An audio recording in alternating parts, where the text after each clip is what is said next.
Beard.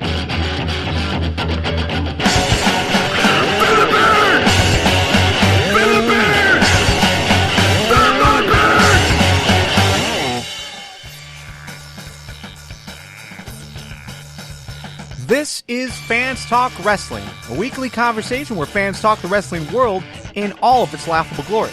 This is episode 250 and was recorded live on January 20th, 2015 on FTW250.com. Tonight is our Royal Rumble 2015 pre-show. Plus, we'll talk about the differences between Raw and Raw Alternative, and we'll also continue to talk about Destination Impact and how TNA is doing on the new network with all the new changes that they're doing. My name is Garvin. With us tonight is Nick. Say hello, Nick. Hi, guys.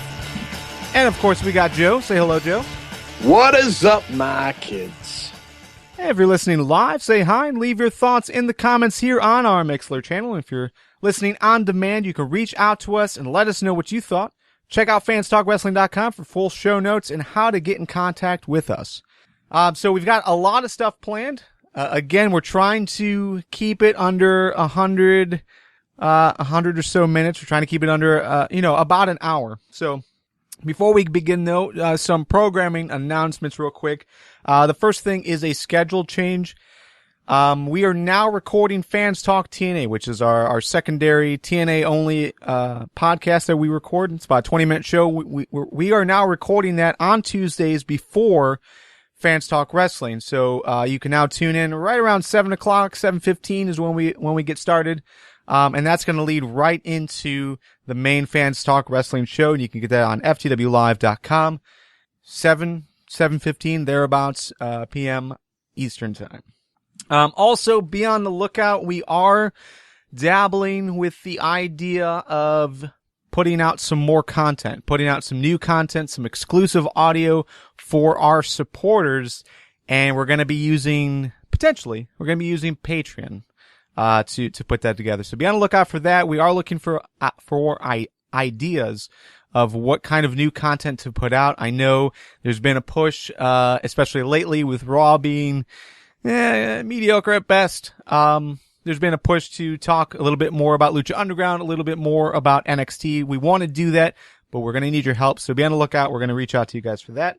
And then also, speaking of Lucha Underground, we are going to be doing a new, pilot episode of a new podcast called Fans Talk Lucha. Myself, my wife, we're going to sit down probably Saturday or Sunday morning, just to talk about Lucha Underground, what we thought about that week. And, that should be on all your feeds and whatnot starting this weekend. Hopefully. We'll see. But okay, enough programming announcements. You guys are here for our Royal Rumble pre-show. We've got pretty much the full card. It was all booked on last night's Raw. Overall, I don't know about you guys, but I'm after last night's Raw, I'm starting to really get hyped about the show. Royal Rumble is my favorite pay-per-view of the year, every single year. Last year almost kind of ruined that, but overall, this is a fun pay-per-view that I think a lot of people get excited about. The card as it stands right now, we've got a kickoff match of The New Day versus Kid, Cesaro, and Adam Rose.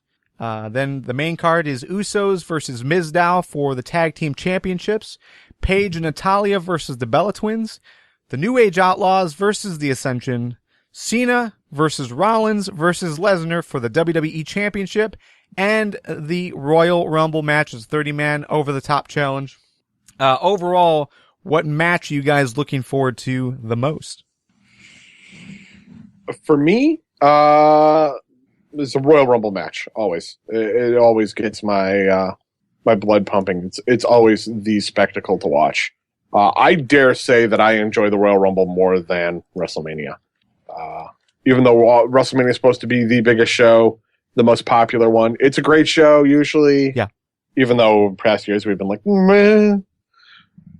But it's got such a build-up. But really, the Rumble, I mean, there's so many crazy things happening. I mean, if Kofi Kingston's in the Rumble, we're going to see something interesting. If Randy Orton happens to come back at the Rumble, we could see something interesting there. I mean, there's so many X factors. Somebody could screw up and totally change the plan. It's just great. Double eliminations, triple eliminations. Santino almost winning that one year. I mean, it's always exciting. So that's my match that's the match I'm looking forward to. Followed by, I'm going to go, with the main event, for the WWE Championship. That match. That would be my second. But no, the Royal Rumble is going to be the main event. Nick? I think I have to reverse that order for what I'm most excited about. The Rumble is generally almost always great, last year notwithstanding. I'm really excited about seeing Rollins in the top title picture, though. More excited than I am about the possibility of anybody winning the Rumble. Just the idea of Rollins getting elevated to that level where he's facing off against the top guy in the company and the most, I don't know if he's the most pushed guy in the company, but seeming the most dominant guy in the company in Lesnar. I never would have expected to see Rollins here before anybody else in the Shield. Oh, not the way they've been pushing Reigns. For sure. Yeah. No, I'm in agreement there. I think part of that has to do with Reigns getting hurt. But, they've built that match really well. Out of these two matches, I'm torn. I want to see both of them. It's, again, you guys who have been, listening to the show for the last, 6 weeks for sure know that I really haven't been following WWE and especially Raw. I haven't really been watching Raw as of late, but, last night was the first time I really watched it in whole, not just clips. And just the way they're building Lesnar versus Rollins versus Cena, is fantastic. Fantastic. Like that's how you tell a good story. And I'm glad WWE has finally figured it out, or at least, everything's in motion at the same time. Overall, that's our card. There really isn't necessarily a bad match, but when you've got, that type of main event and that type of match for the World Heavyweight Championship, and then you've got the Royal Rumble, it's hard to get excited about everything else because those two definitely take precedence over everything else. And that's normal. That's what we've seen, traditionally for the last few years at least. Those are the main two matches, and everything else is, it's kind of filler, like it serves its purpose, but, overall it's just kind of wetting our whistle before those two big matches. I am a little bit surprised that we're seeing a tag team championship match, considering that all four of those guys are also in the Rumble. It's not unheard of for people to pull double duty, but yeah, if they were going to have a title match between two guys in the Rumble, I don't know, that's just not the one I would have expected. Well, that's what happened last year. I mean, if you look at Cody and Goldust, I think they held the titles. Yeah, you're right. And they lost to the New Age Outlaws. I want to say that was the match, but that was the kickoff last year. So, and then Cody and Goldust were also a part of the Royal Rumble. So, yeah, like you said, it's not unheard of. It is sort of unheard of that both teams are going to be a part of the Rumble match. Mm-hmm. At least, in my memory, at least. Yeah, and when you think about it, it does kind of make sense, given that tag matches are easier overall on each individual guy. Sure. So, yeah, that does make sense when you think about it. All right, so let's just run down the card and do our predictions and our overall thoughts about the build up so far. New Day versus Kid, Cesaro, and Adam Rose. I think this technically started last week. We saw a bit of it this week on Raw. Overall, do you guys like this match? I think this is going to be a fun match. In that, we've got the New Day, and I've been pretty big on Cesaro and Kid. Yeah, I think they work great together. The Adam Rose factor just tanks it for me, because with this turn that he's taking, there's nobody. I get Kid and Cesaro feuding with New Day. Yeah, in that there's that tag team aspect. Rose. He just doesn't seem to exactly fit. Rose does seem kind of odd, especially in this placement. But, you have to almost hold out hope that where this is leading to is where we want it to lead to, which is more of like more of that character that he had in NXT, where he was Leo Kruger, that heel. That's the kind of guy we want from Adam Rose, and it seems like that's the direction they're going, but it's so hard to predict, like how they're going to progress this, and if they'll make it, viable, or at least make it interesting. So I don't know. Like, on one hand, I'm with you. It almost it's almost a detriment to the match, because you want to see everyone else succeed, and you just don't necessarily have faith in what WWE has done before with Adam Rose. But at the same time, like, for me, I'm just hopeful that this is going to lead to something really cool. I hope so, I see where you guys are coming from with the dissonance there. And there's some there for me too. If not for the exact same reason, for me, it's the fact that I don't like heel Adam Rose as much as I like Leo Kruger. It's the heel party boy gimmick that he has going on. It's a little bit awkward for me, because why haven't the Rosebuds abandoned him by now if he's being this much of a dick to them? Yeah. But I do like the feud going on right now, though. And I like the fact that New Day is finally making some progression with the explanation of why they are so positive. Is if we weren't so positive, the rage would come out. And if the rage comes out, people get hospitalized. That seems to me that the rage is going to come out, and it might be fairly soon. So we might not be that far away from the more militant side of those guys that we initially saw. So that holds a lot of promise for me. And sure. if these three guys, Kid Cesaro and Rose, are the guys to face off against them, if nothing else, we're going to get awesome matches. Oh yeah, I mean, totally. I think the combination here is good. I'm with you there. Yeah, I think the combination is good, but there is like some story issues that I have with this as well. Especially with the background that Tyson Kidd has with Adam Rose. Like, now they're partners, and like they were just feuding. It felt like a couple months ago. So yeah, I don't know. It's just kind of odd. Predictions though. Joe, you're gonna go with New Day? I'm going with New Day. Okay. As it stands right now, Nick and I are both gonna go with Kid Cesaro and Adam Rose. I'm not going to be able to say that team name without saying it that way. Which team name? New Day. So I really like New Day, and they're really, energetic. And I'm glad they're doing something with the New Day, but yeah. I'm so glad you're not going to be here to taunt me into saying it over and over. Oh, you never know. It might happen. All right. So moving on from that, we've got the Usos defending the titles against Mizdow. Are you guys tired of this match? Because it seems like we have gotten this match 7 times at least in the last 2-3 months. I mean, the only match I think we had more than this one in WWE history was Christian versus Randy Orton. Well, there's also Orton versus John Cena, but or Christian versus Del Rio. Christian versus Orton, I think, because you just kept going, one more match, one more. Yeah. Well, that was every week. Yeah. That was every week, and we kept getting those matches. But anyway, regardless, I'm tired of this. I think this is where we're going to see our Mizdow split. Hopefully. Especially after, Mizdow was imitating X-Pac on Raw. Yeah. Yeah, so, Mizdow gave Miz the stink eye in that video package before the match. Speaking of, real quick, Mizdow pack? Did you know? Did you know X-Dow? that? X-Dow. Yeah, there you go. Did you know that was not X-Pac? That was Damien Sandow when it first happened? No. Me neither. I thought for sure that was X-Pac. Yeah, he did that well, and it just goes to show you nobody cares about X-Pac. I don't think X-Pac can grow that full of beard. Okay, so all right, but you're gonna go with Usos for the win. Yes. Nick, what about you? Same here.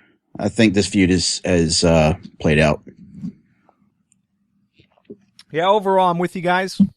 I'm ready for Damien Sandow to break away from the Mizdow character and move forward. This is going to lead into a Miz versus Sandow feud, and I think that's good.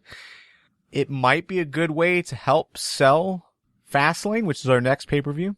Not by much, but I mean, as far as, overall stories that we've been invested in, I think that would help sell that pay-per-view if that was one of the major feuds going into it.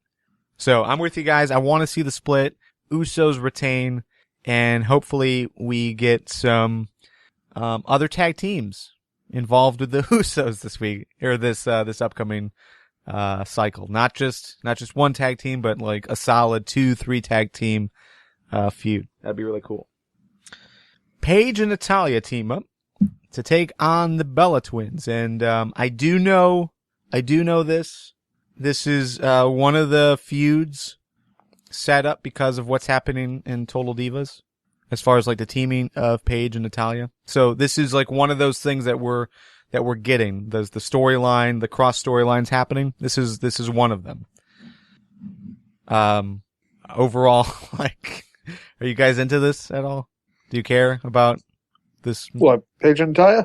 Paige and Natalya teaming up, being friends, and going up against the Bella Twins? No, not at all. It's a filler. It's that one women's match we got to get on the card for rights. Yeah. I care a shit ton about this match, and it has nothing to do with Total Divas. Okay. Bullshit. I haven't watched season 3 of Total Divas at all. Not that I'm not going to catch up. I just haven't gotten around to it yet.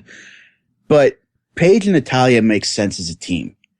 They're two women's wrestlers that are wrestlers first. Yeah. And I appreciate the fact that Total Divas provided the impetus for them to team up. But at some point, just given the way Natalya and Paige have been angling for the title, I think it had to happen eventually. As far as this match itself, I think it's going to be a good one.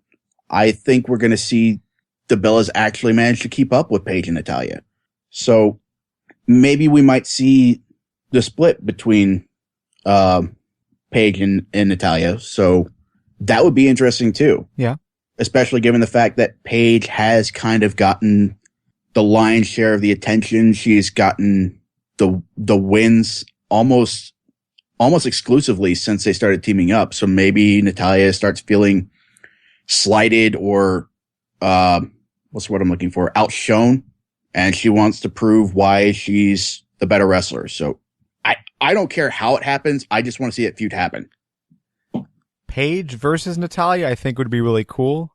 That's not what we're getting here. If that leads to that, awesome. But at this point, I don't care about this show. Nick and I were going to go with Paige and Natalya. Joe, you're saying the Bella Twins. Correct? Joe, I'm sorry, I was muted. Yeah.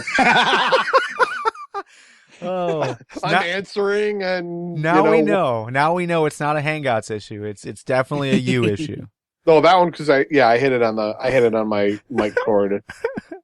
Awesome. Okay, cool.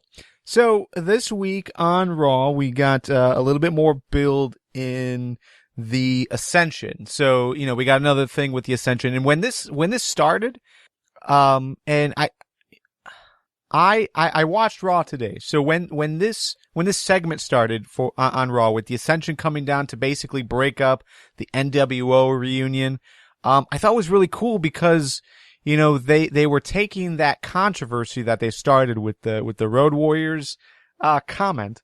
They were taking that controversy and really putting it towards something tangible, and I really enjoyed that part of it. So as far as them, coming down, saying that they were better than the NWO. I thought that was really cool. Then when JBL came off the commentary table and was basically talking shit to them, I thought that was fantastic. That was a nice natural progression of how JBL has been treating them on commentary. It was nice for him to finally say that to them. And then with Ron Simmons coming out, I thought overall, like, this was really cool that we're finally gonna have them get their comeuppance almost for what they've been saying. The problem I have with this is they got like flat out destroyed by all of these old guys. Agreed. Yeah, that was way too. I mean, the segment was way too short. If you were going to have the old guys win, one, as Jill brought up, we expected Stevie Ray to come out and team with Booker. I expected Ron Simmons to do something. Yeah. I would have expected somebody from the NWO to actually do something. I mean, it was more of a clique reunion. Let's be honest here. Well, and Ron Simmons and JBL, but yes. Well, right. But I mean, if you got 4 out of the 6 guys sure from the clique, and then okay, I mean, great to see the clothesline from hell again. You know, JBL can still work if he wants, but like, I don't think the Ascension deserved the squash like they did. If they would have been able to fight back and maybe take out, I don't know, a couple of guys, at least knock the guys down that could be knocked down. Sure. I understand Kevin Nash was about ready to tear a quad, but, you know, and Scott Hall couldn't take a bump, but JBL could have. He could have been knocked down. Working. Yeah, he's had like 50 ass injuries. You could throw him down. I'm sorry, when you blow out your asshole by doing the X Factor. How is that even possible? Like, that seems like that blows my mind. Just like it blows out his ass. Yeah, that could happen. I can see how it can happen with repeated impact when you're landing right flat on your ass. I mean, you're wearing down the cushion at that point. I don't know. I don't know how you got to wonder how many times he does that and how many times China plot him back there. But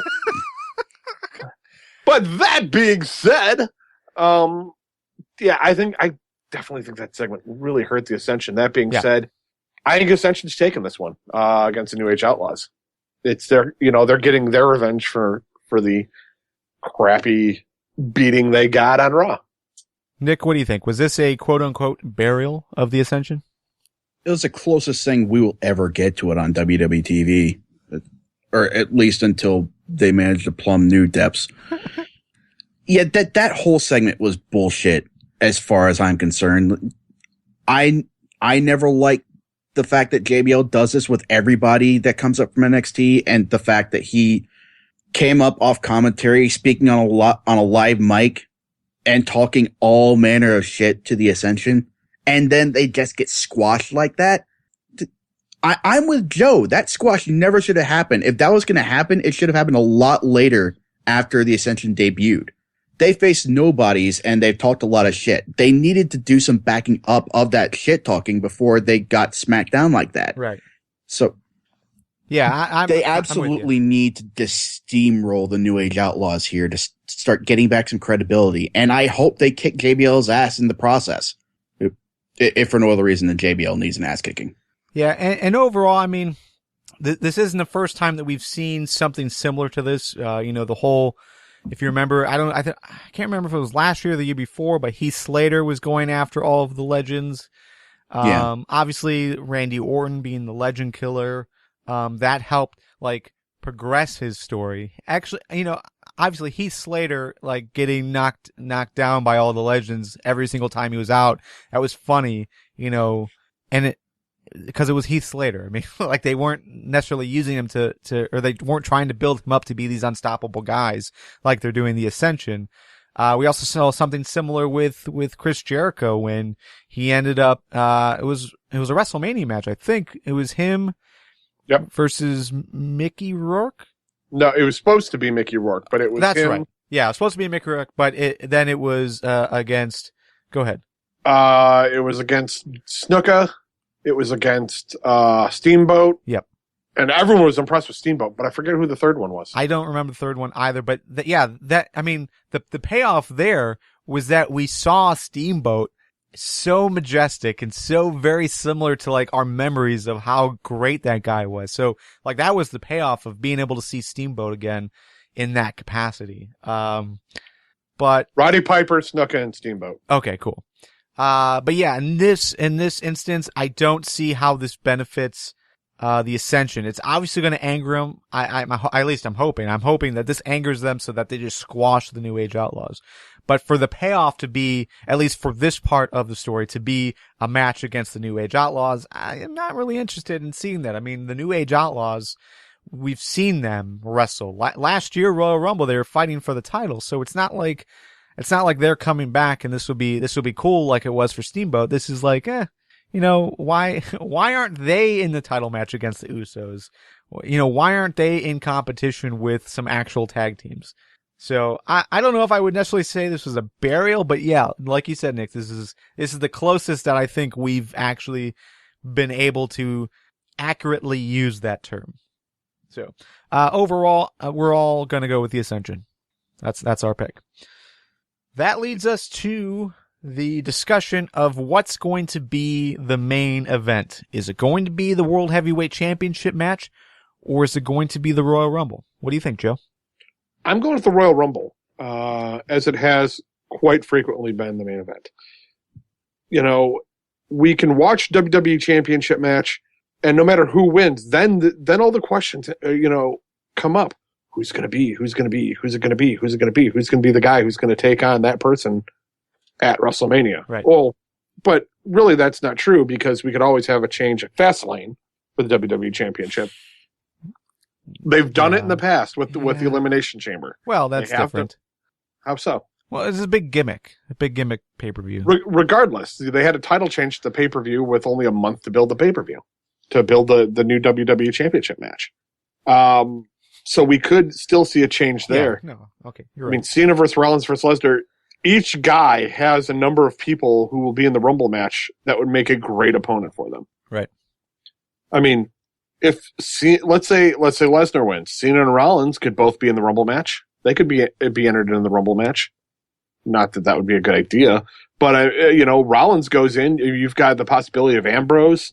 You got the possibility of Reigns. I mean, you've got other options too. But sure. I mean, those are both fantastic options. Cena goes in. Doesn't matter. Cena's just going to win. But but I mean, you have so many options. I think the excitement builds even more when the Rumble is the last match, sure. Unless you have Batista win or Daniel Bryan not being involved and Rey Mysterio getting the final slot. Well, that's why last year was a festering piece of dog shit. But yeah, Nick, what do you think? What's going to end the pay-per-view? I almost think it's going to be the title match because of last year. I don't think this year's Rumble will be that bad, but I have to wonder if the WWE didn't take something from that and think, maybe we shouldn't close with something that's as much of a gambit as the Rumble, where there are so many outcomes and some of them might not be as awesome as we think they are. At least with a title match, there's a set number of outcomes and chances are people are going to be happy with it. Yeah. Whereas if you have something like Mysterio being the final entrant, and while people love Mysterio, the fact that he effectively shut out the possibility of Daniel Bryan being in the Rumble, made everybody turn on him. Right. Like, that's a bizarre chain of events that I don't think anybody could have predicted, but people shat on it for that. Oh, so you couldn't have predicted that them not putting Daniel Bryan over? That's who we wanted in WrestleMania, and them not doing that? I mean, at that point, it was entirely predictable, but the fact that people turned on somebody as beloved as Mysterio. Sure, the turn, right. Yeah. Yeah, I don't know. I think the WWE might want to kind of play it safe here. Yeah, I mean, I just remember, having a bunch of friends in my living room, and number 30 it's counting down for number 30, and everyone's like, yes, yes, yes, yes. Booyaka, booyaka! Fuck you! Yeah, I do remember us being just as loud as the arena that night. Oh man, we were. That's why pay-per-view parties are awesome. Yeah. If you've got a good pay-per-view, yeah. I'm kind of bummed I'm not doing one this time around, but yeah. And generally speaking, Royal Rumble is a good pay-per-view. Yeah, that moment killed it though. Yeah. That moment killed it, and overall, like I'm looking at how invested I am in the Royal Rumble, and normally it sells itself. It's hard to not be into the Royal Rumble, but because of what they did last year, like you've got, I just have this vision of them repeating it, not making the decision we want, and just the backlash for that. So yeah, I think one thing they could do to really help build the Rumble during the Rumble. And this is probably something that's never going to happen. It hasn't happened, I think, since the 80s. But have it happen that, like, guys you really don't expect to ever have a possibility of winning, actually give them a valid chance of winning. The closest we came to was Santino that one year, where he was one of the last two. Oh, and that was so cool. that was so much fun. But I mean, think about it. Like Hacksaw Jim Duggan, Big John Studd. You hit the Bushwhackers. Like everybody back in the '80s was valid, right?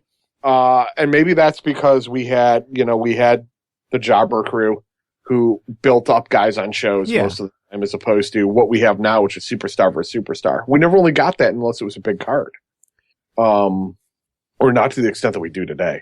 But back in the '80s, we used to believe that anybody really could win the Royal Rumble. Yeah. Now we were kids. Now, right? But I could go back and watch and go like, I actually think Akeem the African Dream is going to win. Yeah. No, I mean, I know one part of me is like, I know he doesn't win. This is old. Yeah. But everybody was valid. Yeah, you know what I mean? For sure. And now we have like Heath Slater comes out. You're like, well, he's out. Yeah.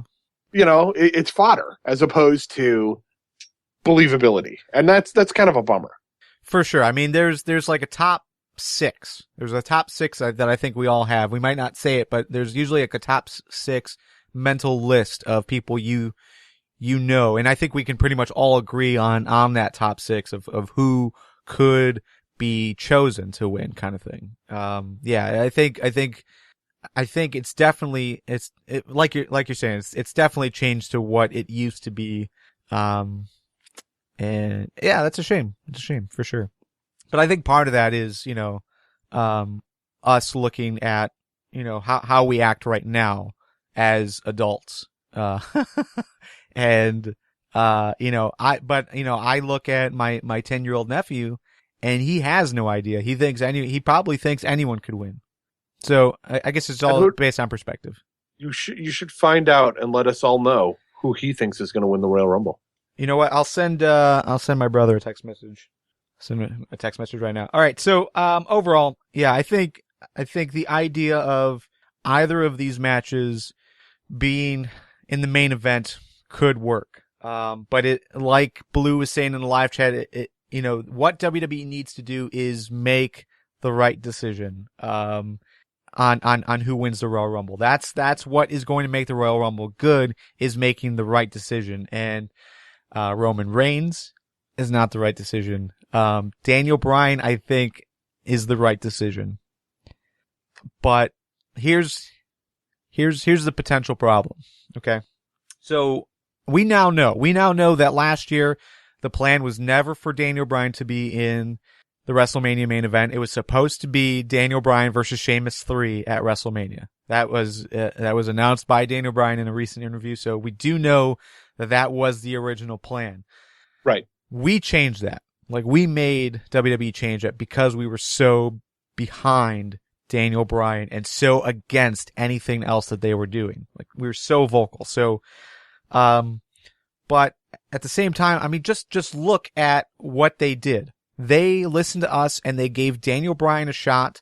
And yeah, I think they sold out WrestleMania. I think that proved to be very beneficial to them. But at the same time, Daniel Bryan got hurt. So it was a gamble, and it paid off, sort of. It paid off in the short term, but in the long term, they lost him for almost a whole year. So, we look at Dolph Ziggler. When Dolph Ziggler got hurt, it took almost a full year for them to even put Dolph Ziggler in a good spot. They finally gave him, a real shot at the Intercontinental Championship, let him hold that title for a while. They put the spotlight on him for a while, but it took a long time for him to get back into that opportunity. Daniel Bryan, I mean, look at how they're bringing him back. It's very slowly. It's very non-dramatic. He's returning at SmackDown. No, he's returning at SmackDown. But once at the same time, they're trying to make SmackDown a thing. Yeah, we said this last week. I don't know if you stepped away or not, but I did bring this up last week, and that, is it coincidence that his first match back is the first night they're doing Thursday Night SmackDown again? They know he's a draw. Sure. The difference between him and Ziggler is that Ziggler had a concussion, and that's just a complete X factor. Where Daniel Bryan was more of a physical ailment, where they have a better gauge on time, and you know what I mean? I mean, yeah, he had other stuff that came up which pushed him back to now, And I'm hoping they gave him a little extra time. Like, yes, he can come back, but it's better if he comes back at the Rumble, essentially comes back for the Rumble, so we'll let him rest a little longer. But, I mean, that's hoping, but after the CM Punk interviews, it's probably not what happened. Regardless, putting money and faith behind Bryan once he's cleared is easier than putting it behind Ziggler at the time because of the concussion and the just dramatic, like he could be perfectly fine one instant and then fucked the next. Yeah, I don't know.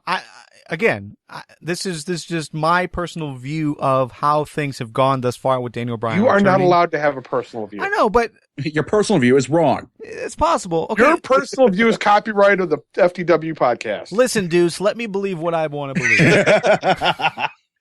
So I'm just fearful that WWE will do the same thing to Daniel Bryan like they did with Dolph Ziggler, like they've done with other stars that were really close to the top and then were injured. There was like that slow roll, allowing them to slowly get back into that spot, but it took a while. And I'm fearful that they're going to do the same thing and not let Daniel Bryan win the Royal Rumble and thus make us happy for seeing him, at WrestleMania in the spotlight.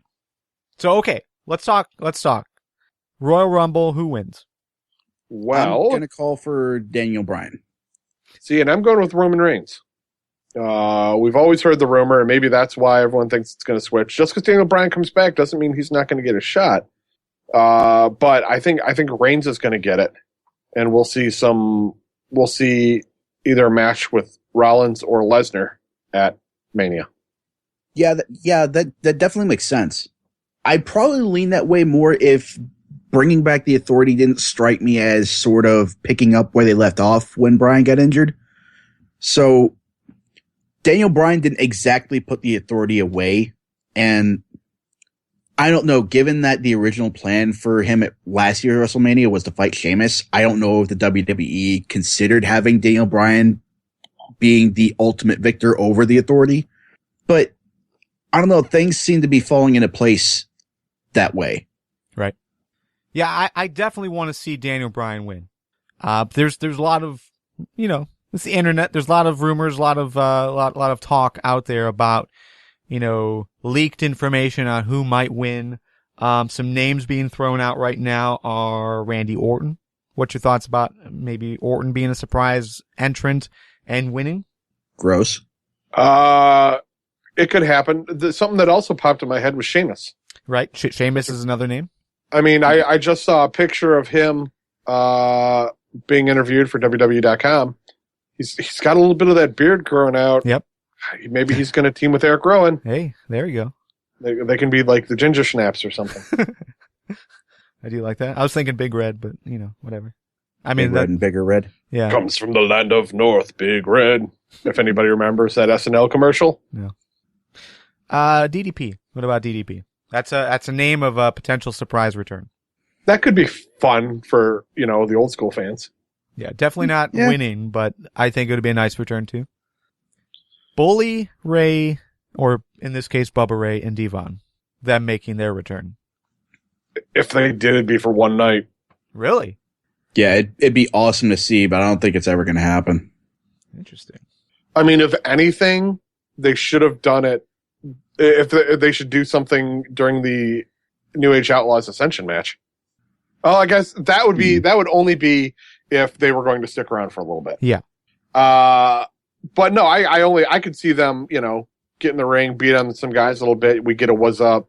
We get the 3D, and then they get eliminated. There's nothing else to it. It'd just be another, like we said, another one for the fans, the old fans. Yeah, and I think another one that falls into that line is RVD. Whatever. RVD, I can definitely see happening.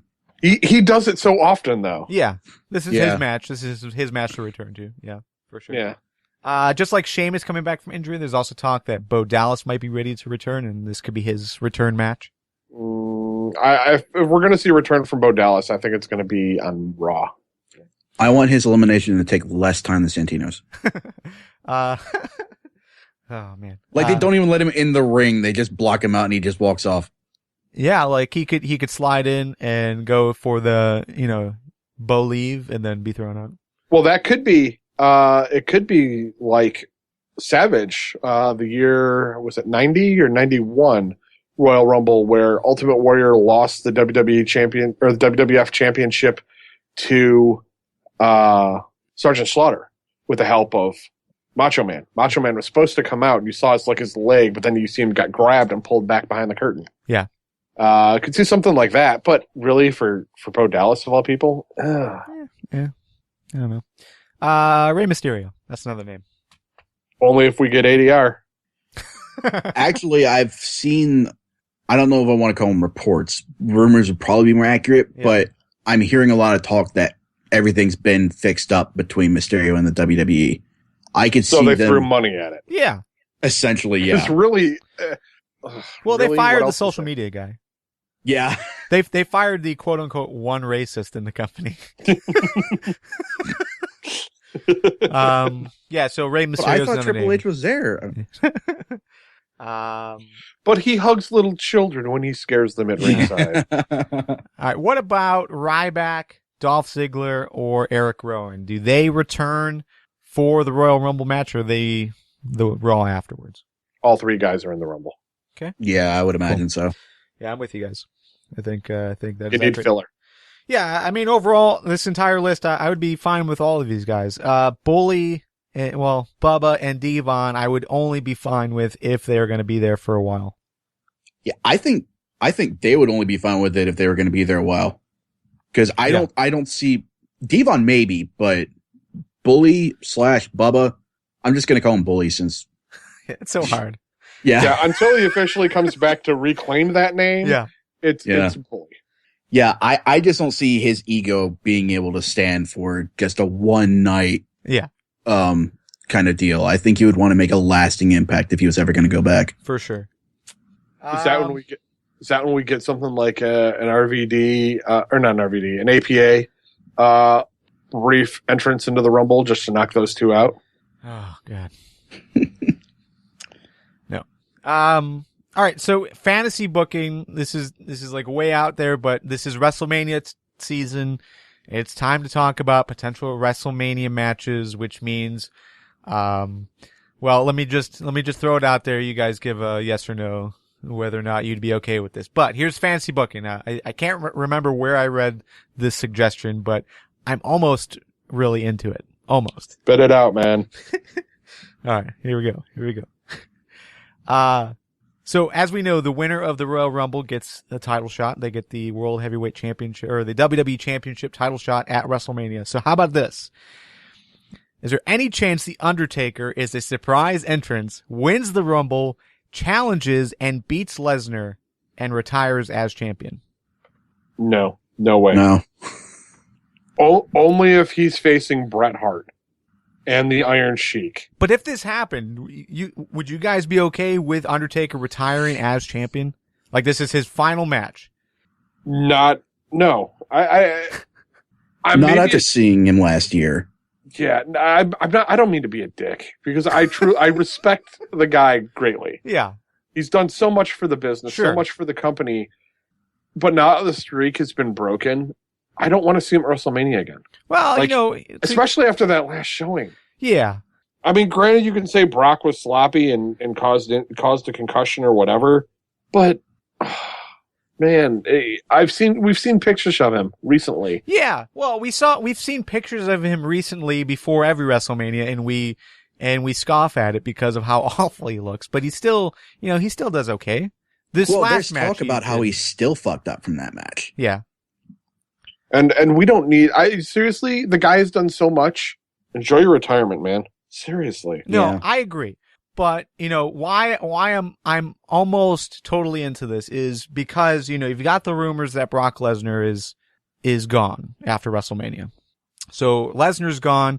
We never really got official word that Undertaker is retired. And I don't like the scenario where it's like, because there's been such a mystique about the Undertaker and that character. Like that's the only real wrestling character we have had for the last 10, 20 years, as far as, put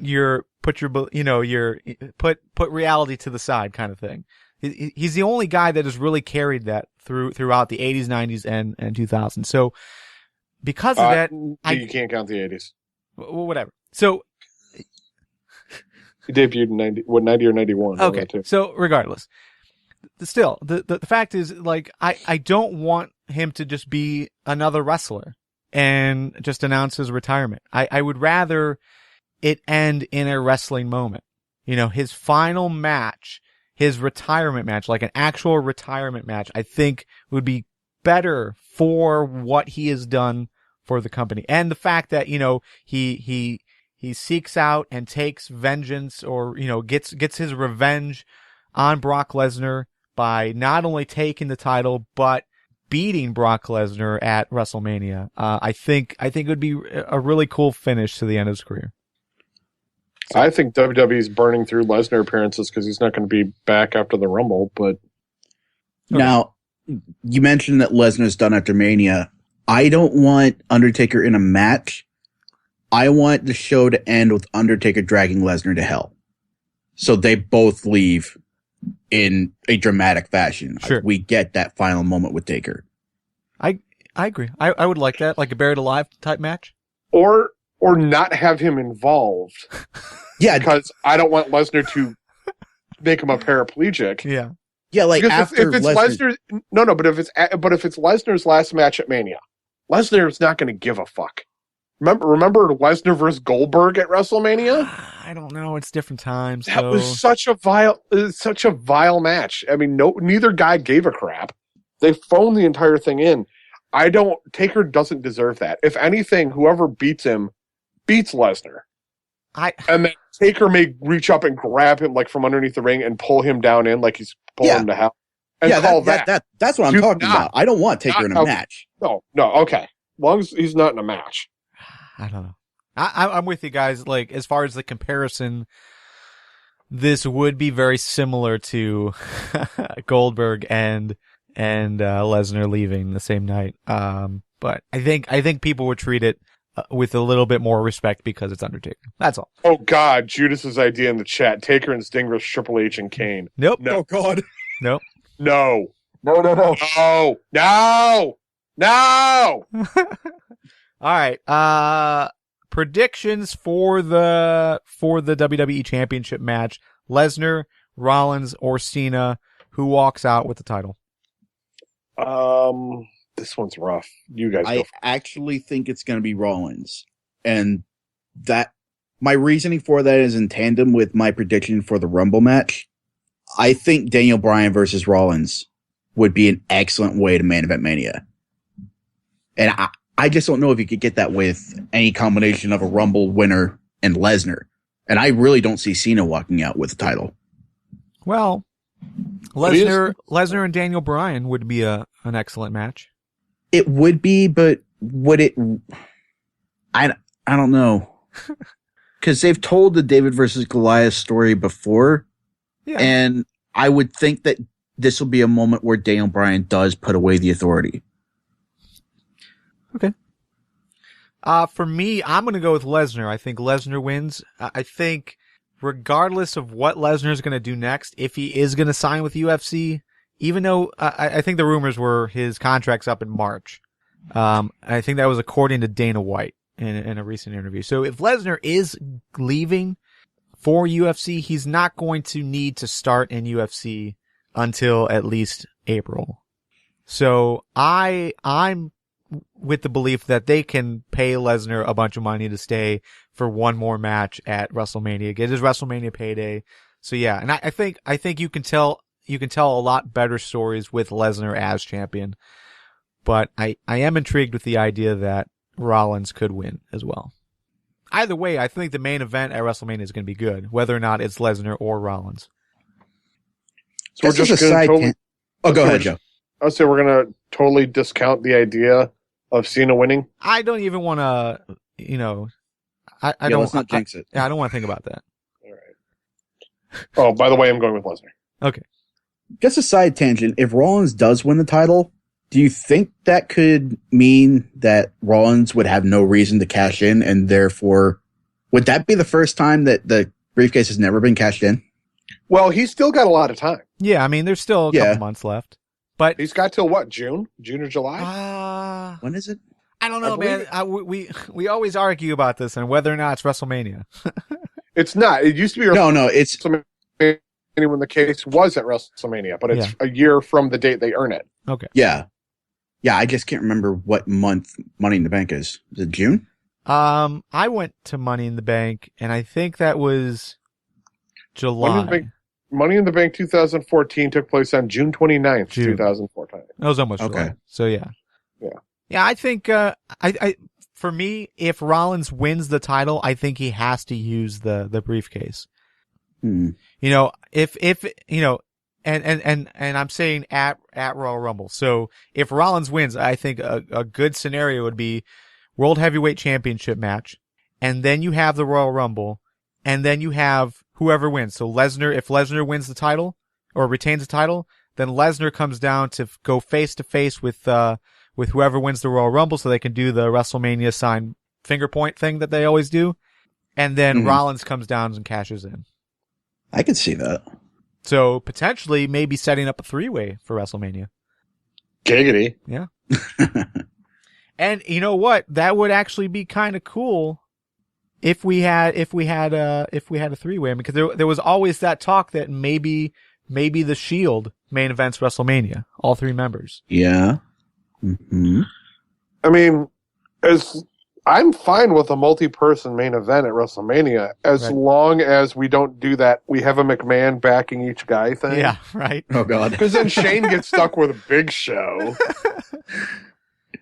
and you got to get Linda on the mic again. Oh, all right. Or would Triple H and Stephanie be bringing their kids involved, getting their kids involved? No. Okay. So, anyways, Royal Rumble. It's this Sunday. I think for the most part, I think we're all looking forward to it. There is that small doubt that WWE will do the right thing and make the right guy the winner of the Royal Rumble, but I think there's a lot of cool opportunities here. So, and it's hard to not get into the Royal Rumble. So, yeah, overall, I think we're all looking forward to it. And this basically marks the real beginning to the road to WrestleMania. This is when everything starts over. Historically, this seems to always be the best, 3-4 month period of WWE. So, overall, yeah, a lot of cool stuff to look forward to. Hopefully the tradition continues and the road to WrestleMania is awesome. But, just in case, obviously we've all been in a spot, as of late that we were looking for an alternative, and we got that this week. I think there was 10 independent promotions that got together. They put together a best of reel of the best matches that they put on at their individual independent events, for a 3.5 hour YouTube live stream. It was a replay. So, I think there were some things to be negative about. There were some things to be really positive about. But overall, what did you guys think about #Rawlternative? My thought on Rawlternative, and I watched just about all of it, was it's too long. I love the concept, but when everybody puts forth their best match, and you have 10 or so matches. I think there were 13. 13? Yeah, 13 of the best matches supposedly indie wrestling can give you. Mm-hmm. It's too much. There was just too much to take in. Had it been 2 hours, maybe it would have been easier. I zoned out a lot. Like, I'd be watching, be like, okay. I mean, and don't get me wrong. Some of them have much better video production value than others. Some of them have commentary. Some of them have commentary. Some of them don't. Starting off the show with Kevin Steen and Mike Bailey. That was a phenomenal match. Totally. But to start it off with that match, I get you want to get a good show going, get it going. Yeah. There were so many false finishes in that, and it was such an intense match that I was like, I liked Ninjas with Attitude versus Foo Fighters, but I was drained. I had already put too much into the first match. And, okay, maybe I just go a little early. It happens, man. It's one of those things when you get older. But No, okay. It was a premature lead in, of course. Yes. It happens, but it was just too much. There's too much on this card. Yeah. For me to be able to get through the whole thing and not be worn out. Nick, do you agree? Yeah, there were 3 or 4 matches that they could have stood to drop. Eddie Kingston versus Keith Walker, I didn't think that was that great. The Hood Slam match, really could have done without that. Even with the inclusion of Butternuts. The Hood Slam match was Brian Kendrick versus the Dark Sheik. Yes. Okay. Butternuts is a stuffed horse that apparently is a key fixture of the promotion. If that gives you any idea of what Hood Slam is about. So sort of along the lines of whatever that promotion is in Japan that has the doll. Yep. Okay. Except worse somehow. Okay. Yeah, I think it definitely could have stood to be cut down about an hour. Definitely some overload going on there. I couldn't make it to the final match. I was starting to nod off, even though it was Eddie Edwards and Biff Busick. I mean, that's an awesome match, right. But after 3 hours, I couldn't stay up. So, yeah, that's definitely a very valid criticism. Yeah, and that's my criticism as well. There was just too much. Like, yes, we are looking for an alternative to Raw, but not a, exact opposite, I guess. Like if you look at Raw this week, Raw had a solid 30 minutes, I thought, as far as good storytelling and overall, like the end, bits and pieces of the beginning, and there was some good matches, but you look at the first, I want to say like 90 minutes of Raw, and we had one match. But if you look at the first 90 minutes or so of Raw Alternative, and we had 6 matches. Thereabouts. Yeah. So, I don't know, like what I want out of an alternative is not wrestling match after wrestling match after wrestling match, regardless of the quality. I'm the type of wrestling fan that I need that story. I need that build up. Like, explain to me why is this important? I don't want to spend a lot of time trying to figure things out, Right. And it would have been nice to be able to sit there and go, Ninjas with Altitude, I'm sorry, versus the Foo Fighters. Give me something about these guys. Yeah. I mean, what they did was it was back to back to back to back matches. There was no space in between matches. There was no ability for us as fans to cool down and, talk in the chat about what we liked, what we didn't like, what we're looking forward to after that. If they would have just taken like a 2-3 minute break in between, have someone hop on commentary to just talk about why that match was important or build up the next match, I think that would have made this event a lot better. Yeah, I did laugh my ass off, and I want to say it was in the second match, the interspecies match, where one of the commentators said, "I just lost my central nervous system through my butthole." Yeah. Like, what?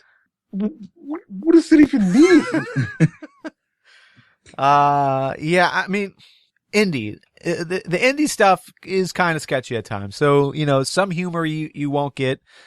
And obviously references you will have no idea about if you've never watched it before. And that's where I felt.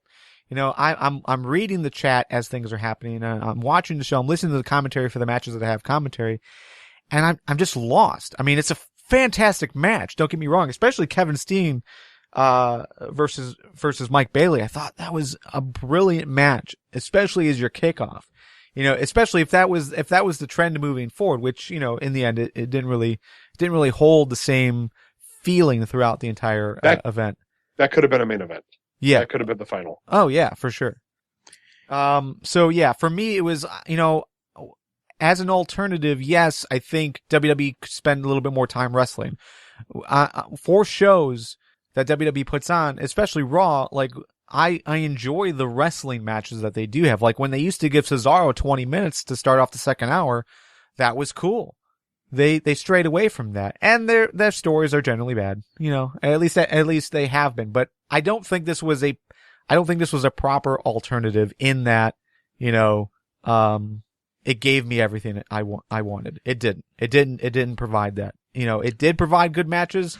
It did make me aware of some companies that I wasn't aware of before, but like, I don't feel invested in bad storytelling by WWE. I don't feel invested in these matches at all. Right. And I turned off. I want to say I stopped watching. I think it was 9:30. And that was about halfway through. So that was like right during, or right after match 7. So match 7 was Athena versus Mia Yim, right before Chris Hero versus Colin Delaney. And that's not to say like I wasn't hyped about Colin Delaney, because I was. That was one of the matches I wanted to see. Yeah, you've always been a Colin Delaney fan. Yeah, he's got a little space in my heart. But he is extremely cute. But for some reason, like it just lost me. It just lost me. So, and I couldn't devote any more time, because I felt like, it just wasn't presented in a good way. One thing I did note, it was a comment that came from my wife, was she, I'm watching on my iPad, and she goes, I am so not used to hearing commentators swear. Yeah, right. Like, wow, you just got the shit kicked out of him. Like, well, okay. Yeah, the thing about what you're saying, Garvin, about what you're taking away from this, like, you're invested in some of these promotions, and that's the point of Raw Alternative. It wasn't to present like this event as an alternative to Raw. It's to present these promotions as alternatives to WWE. It's to promote AIW as an alternative. Yeah. It's to promote Smash Wrestling as an alternative, not necessarily like the event itself. And obviously that mission was at least somewhat successful with you, and it definitely was with me. So yeah, I hope they keep doing something like this in the future. Like maybe once every few months they do something along this line, and hopefully they can do so with promotions that aren't only associated with Smart Mark Video. Maybe they can get some of all shows, Dragon Gate shows, PWG. For sure. So, but don't make it 3.5 hours. Don't put it at this point. Like, I know you're trying to compete with Raw in that you're trying to bring viewers from that 8 o'clock time slot over. But, the thing is we hate 3-hour Raws. We don't want to watch 3 hours worth of Raw, especially when it's bad. But, but that's what they did. They competed with the same time slot. They went longer than Raw. And that's just too much. That's too much to expect someone to sit down, especially when that was the only time you were going to make it available. Yeah, I think only a small handful of those feds that were involved released that video for free. At least their individual matches for free on the YouTube channel. But that was part of it. Like, I mean, maybe in the future they'll save them, but that was it. It's like, we want you to not watch WWE and then watch our shit later. We want you to watch it then. Yeah. To see, I mean, it's got to be a test to see how much they can actually draw. Yeah. Well, and let's talk about that. They say, as far as the YouTube stats, they got about 12,000 viewers over the entire evening. I think the max cap was about 1,700 at one time. When I was there, it was hovering right around 1,500 for that first hour and a half, or I'm sorry, first 2 hours. It stuck right around 1,500. Yeah, the number of people watching the event as it was happening, that did steadily drop off as it got later. Yeah, and Nick, you said you left before the last match. The impression I got was that was almost universal, because right at during that last match, that's when Sting came back, or at least debuted on Raw. So everyone turned the channel at that point. Yeah, what a debut! He looks dumbfounded for like a minute. Off, not even at the camera, just off to the right, like he's in a coma.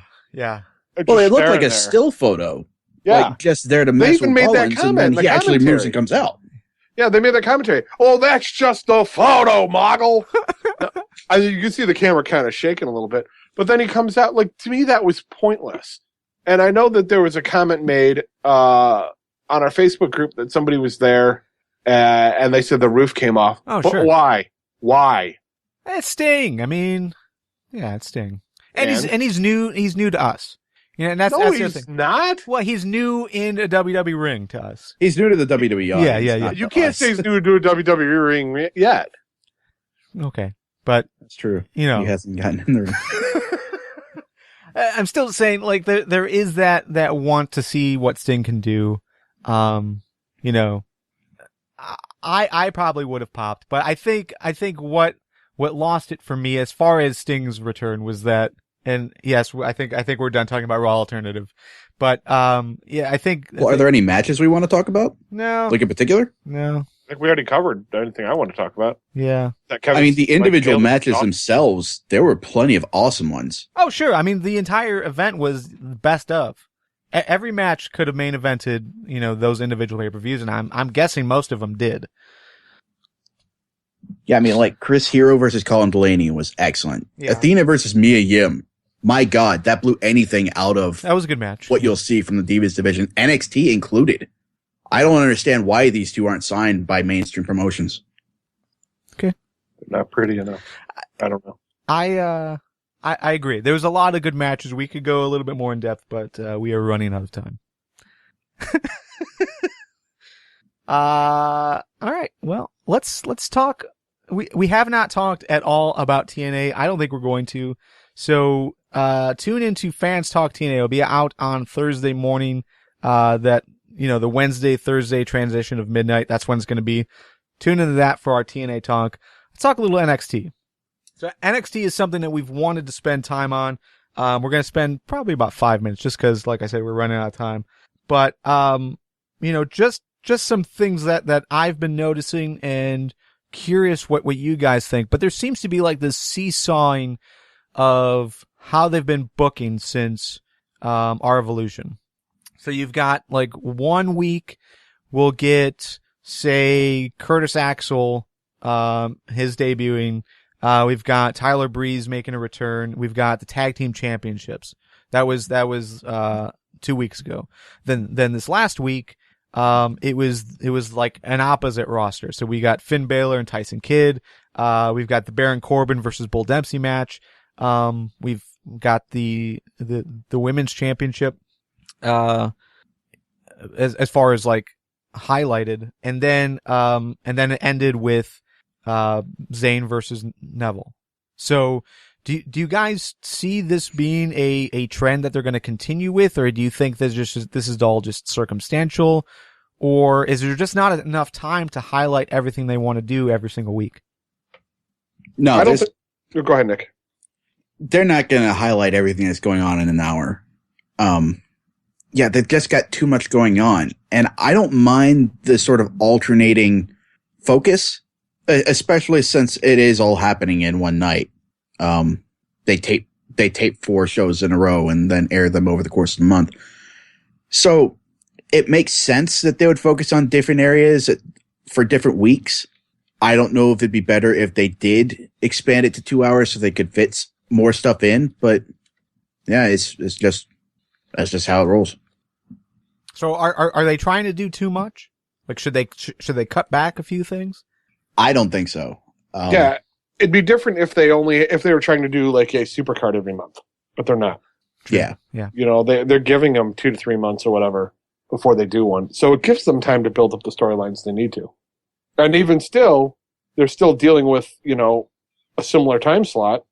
Oh, I guess it's 2 hours instead of the 1, right? For a supercard.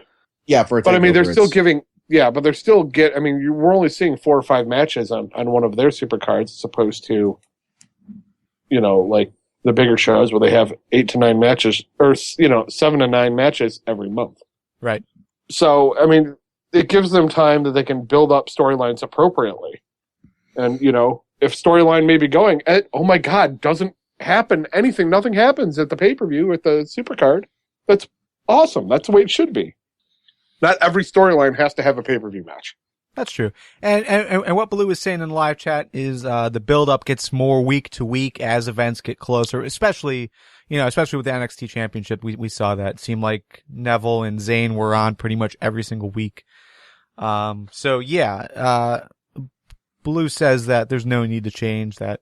You know, it's working well. And I'm kind of in agreement with that, but, you know, it is weird for me. Like I was excited for the Curtis Axel debut because I was really hoping that they would use this to help build him to be credible. Sort of like what they did with Tyson Kidd. I think they did an excellent job with Tyson Kidd, and now he has progressed to be, a quality character on Raw. I want to see the same thing with Curtis Axel. So there's that, but then we didn't see him this week. We only saw him, when he debuted 2 weeks ago. Then, the same thing with the tag team championships. Like, that was a really cool story that was being played. And now, like, we've got a break in that. And, I really wanted to see more. So I don't know. I don't know. Let's just make NXT the third brand already and get it over with and put on like a full 2-hour show. Am I right? Sounds like a plan. Full 2-hour show, yes. Separate brand, no. Not on the order of like Raw versus SmackDown. Yeah. All right. Baron Corbin versus Bull Dempsey. This was something they've been building for a while. And then this week on NXT, to me, it's almost over because Baron Corbin, won cleanly and almost in a similar fashion that he's won, past matches. I think the match only went a couple minutes.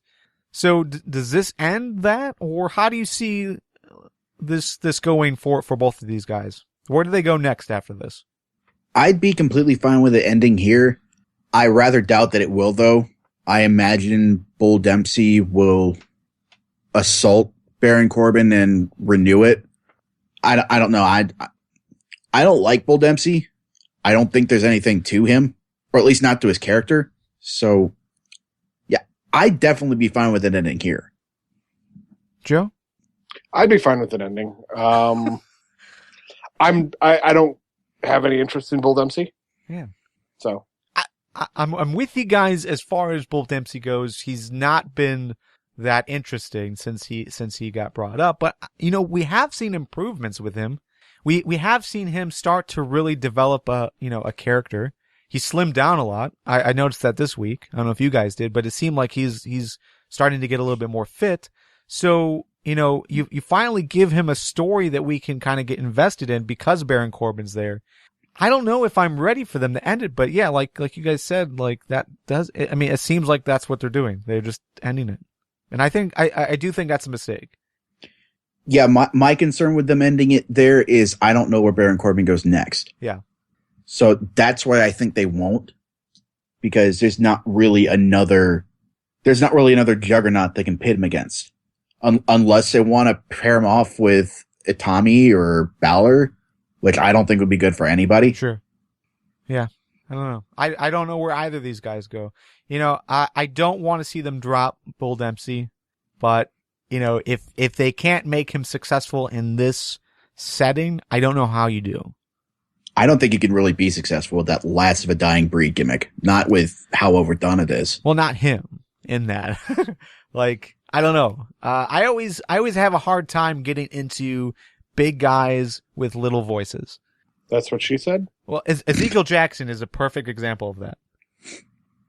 Bobby Lashley is another example of that, where you've got a big guy, a big dominant wrestler, and they talk.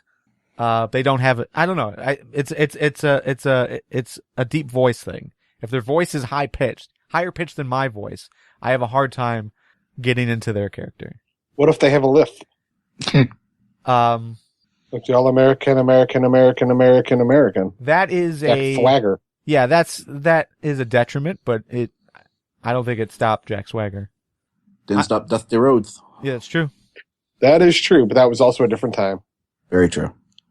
Maybe they could throw Mojo Rawley at Baron Corbin. Oh, God.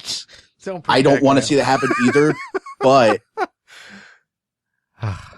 no. I don't know. There are some pretty decent hosses still in NXT that have yet to debut. Maybe they could have Baron Corbin go up against Big Cass.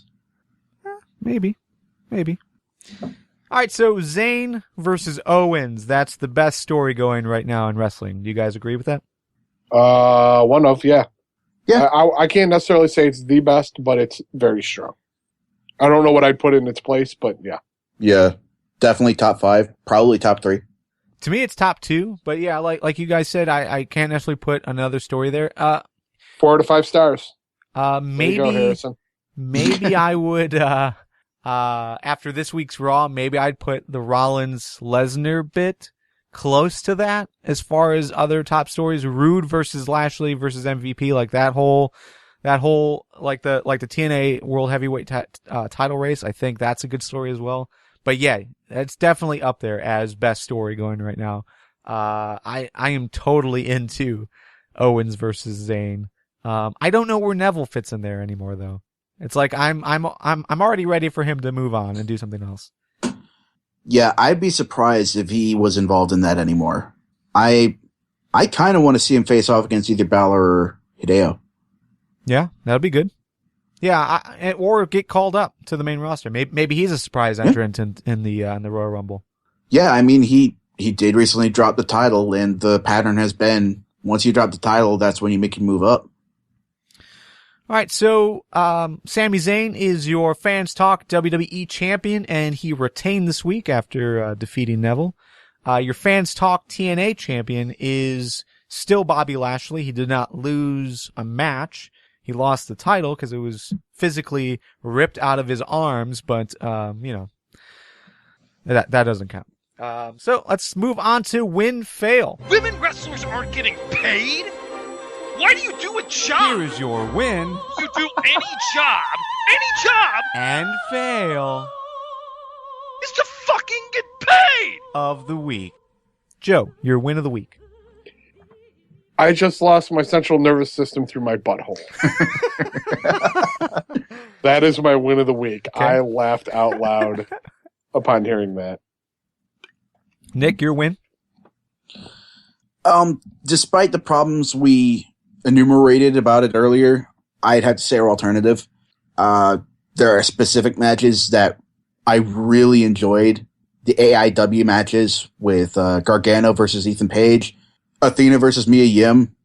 That's probably the best women's wrestling I've seen in the past year. And it probably will be for the next year if I don't ever get around to watching Shine. Rich Swann and AR Fox versus Christian Rose and Matt Cage. That was also an excellent tag team match. And I think that was a really good example of how you do a team of bitter enemies. Like Christian Rose and Matt Cage hated each other, but they got paired up for sort of a Joker's Wild style tournament. And they were sniping at each other back and forth from the apron, but then they teamed up and kicked ass and won the match. Right. So, yeah, just basically the latter half of this card was excellent, barring the Hood Slam match. Yeah, overall. No. Overall, my win of the week is also going to go to Raw Alternative. Not necessarily because of the content, but just the concept of what they were trying to do. You know, there was no video advertisements. Like they didn't sponsor any podcasts. They didn't take out ad spots, during Raw or Impact. This was all word of mouth. They spread the word over Twitter and Facebook. This was a Facebook event that you could RSVP for. And they were basically just trying to get the hype over word of mouth. And, the fact that they had 12,000 viewers, throughout the night, I think that's a huge win for them. So yeah, just the overall concept. Sure, they could have done it a little bit better. There's changes that we would have made, but the fact that they took the risk to do it and to do it through social media, and just like the grassroots style of hype, I think was awesome. Wins from the live chat. We've got, XDAO. XDAO definitely was a good one. MVP throwing a shot towards the New Day. I don't remember that, in particular, but also some wins for TNA, NXT, Beyond Wrestling, Sting's debut on Raw, NWO, Lucha Underground. Another win for Impact, and there's another quote from Raw Alternative that Deuce is throwing out there, and as quote, "Crabs always break up in a three-way during the interspecies match." That's my auxiliary win. Is I got to see an Italian chef beat the shit out of a dragon with a giant lobster. Man. But it was a good event. I wish it was still up, but I think, like I said, there's individual companies that are releasing some of the matches that were involved. So yeah, definitely be on the lookout for those matches. If you can, definitely watch the Young Bucks versus the Super Smash Brothers, because player Uno gets tied up in the ropes and the Young Bucks just throw super kick after super kick after super kick. It's like a Bullet Club firing squad. Yeah. Joe, fail of the week. My fail of the week is going to be 90 minutes of Raw and only one match. I'm sorry. I know they're doing filler leading up to the Rumble because they're going to save guys, but come on, really? Nick, your fail? Yeah, my fail is Raw Reunion. That stuff was so incredibly pointless. Like the Legends panel, that was better than I expected it to be. And honestly, I think I'm going to have to stop giving Hogan shit for his promos, because the interview he did about Cena winning the match later that night, that was surprisingly coherent. I think he's finally gotten into the rhythm after joining the WWE. It took the better part of a year, but I think he's finally found his groove. After 30 years, Hogan can finally deliver a promo. Yeah. But especially the NWO segment with the Ascension, that was just fucking horrible. That should never happen at all. My fail of the week is also going to go to Raw. I think it's disappointing that it's evident that WWE is just expecting people, just like WrestleMania. They're just expecting people to pay buy and watch WrestleMania. They're just expecting you to buy and watch Royal Rumble. They don't feel like they need to really build it up. And I think it's a shame, instead of letting your wrestlers tell the story, and instead of letting your wrestlers wrestle on the go home show, instead, what we got was Raw Reunion. We got a lot of old guys coming back, and for a rating spike. And we got a circle jerk is what we got. Yeah, I think if WWE looked past trying to get rating spikes and just tried to tell consistent stories from week to week, the ratings would be there. Mm-hmm.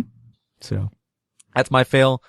Fail from the live chat. We've got Raw having 2 matches in more than in 2 hours.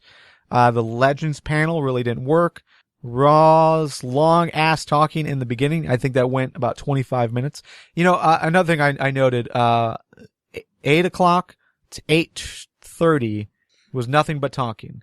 9 o'clock to 9:30 was nothing but talking. Yeah, it was ridiculous. On Raw, in the first 20 minutes of Raw, I got threats of violence and grandstanding in the ring. In the first 20 minutes of Alternative, I got pile drivers, power bombs, super kicks, triangle chokes. Fucking insanity. Well, Kevin Steen, yeah. Yeah. Yeah.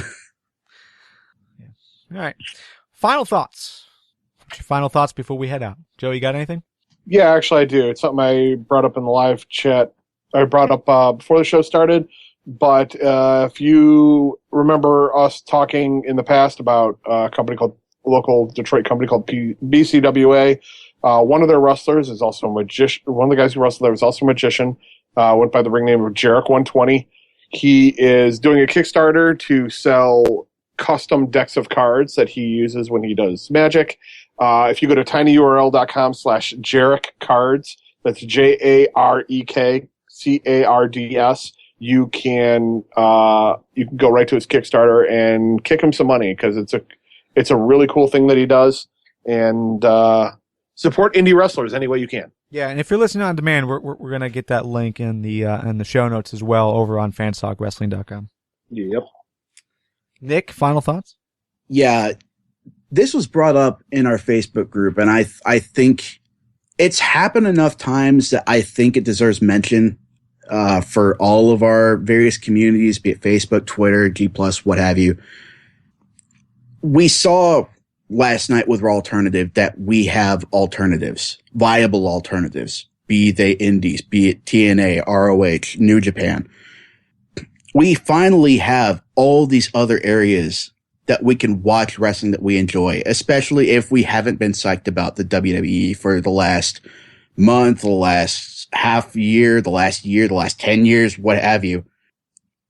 there is literally no excuse anymore. If you don't enjoy a product, don't watch it. Wrestling as a whole is not a sports team where you have to put up with individual parts of it. Each promotion is its own team. I use the example. If you love football, but you can't fucking stand the Patriots, would you sit there and watch every single one of their games throughout the season? No. You wouldn't do that in hockey if you absolutely hate the Bruins. I realize I'm picking on New England teams, but both the Bruins and the Pats suck. You wouldn't sit there and watch every single one of the Bruins games. Thank you. Yes. So why would you do that with wrestling? Why, if you don't like the WWE product, why would you sit there week in, week out, watch Raw just to complain about it? It doesn't make sense to anybody. Yeah. So watch what you want to watch. Don't watch what you don't want to watch. It doesn't matter if you've been watching for 30 years. If you hate it, there's no reason you can't just change the channel. Yeah, and just to add to that real quick, I was put into a similar spot. It's no secret. I haven't watched WWE Raw or anything, since last year. This was the first Raw that I watched, in 2015, and really in the last, almost 2 months. So, but I made the adult decision to turn the channel. I put time towards something else. So it is an easy thing to do. Habits or not, you can walk away. There's other things to watch. There's other things to do. Anything else to that you want to add, Nick? No, it's be happy. And if you're watching something you enjoy and you talk about only just that, everybody else will be a lot happier for it. Yeah. And don't make it hard. It's cool. You don't like Raw, whatever. I mean, that's fine. You can speak your opinion, but when you start making it difficult for those who did enjoy Raw or parts of Raw to talk about why they liked it, that's not a conversation starter, or, that doesn't help the conversation continue. That's a conversation ending. And, no one wants to go to a Facebook group where they can't speak their mind and talk about what they liked from that week. So I'm in the same boat. I'm Frankly, tired that's of when seeing it starts getting toxic. Yeah, I'm tired of seeing it. And, if it continues, we are going to have to make a change. But overall, I mean, let's be optimistic now, because this is WrestleMania. This is the road to WrestleMania. It starts with Royal Rumble. That's when WWE normally gets good. So, what I'm going to do, and, I do have the ability now, because I haven't watched Raw in, at least 6 to 8 weeks. Now I do have the ability to start fresh, erase any negative thoughts, and just move forward with the story that's being told. So I hope more people do that, and, not give WWE a pass, but just start on a fresh foot as we head into WrestleMania. This is going to be an exciting time, especially with everything else, all of the alternatives out there. This is a good time to be a wrestling fan. So find something to like and talk about it. Damn straight. Word. All right, and that's the show. You can go check out FTWpodcast.com for more information about us, as well as our full archive, and full show notes for today's episode. There's also links on fanstalkwrestling.com for the Facebook group and Google+. Always conversations happening, so definitely get involved, and definitely show that there is things that you enjoy by talking about it. We definitely want to hear that conversation and be a part of it. For Nick and Joe, this is Garvin saying goodbye. We'll see you next week. See you next Tuesday. Later. Cheers.